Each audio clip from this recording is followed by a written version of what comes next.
జ్ఞానం మరియు శాంతం వీటి నేత్రాలు కుడివైపున, ప్రేమ అంకిత భావాలు వీటి నేత్రాలు ఎడమవైపున. ఇక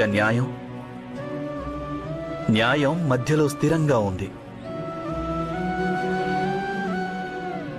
ఇవి 5 ధర్మానికి ఆధారాలు ద్రౌపది.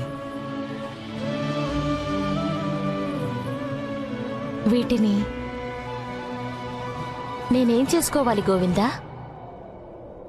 జీవితంలో ఎన్నోసార్లు ఎటువంటి సమయం వస్తుందంటే ద్రౌపది, మానవునికి మార్గం అనేది కనిపించదు. ధర్మాన్ని స్ఫురణకు తెచ్చేందుకు ఏదైనా వస్తువు అవసరం ఉంటుంది. నిర్ణయం ఎలాగో ఎప్పుడూ నీదే అవుతుంది ద్రౌపది. కాని ధర్మాన్ని స్మరిస్తూ నిర్ణయం తీసుకోవడం తేలికవుతుంది.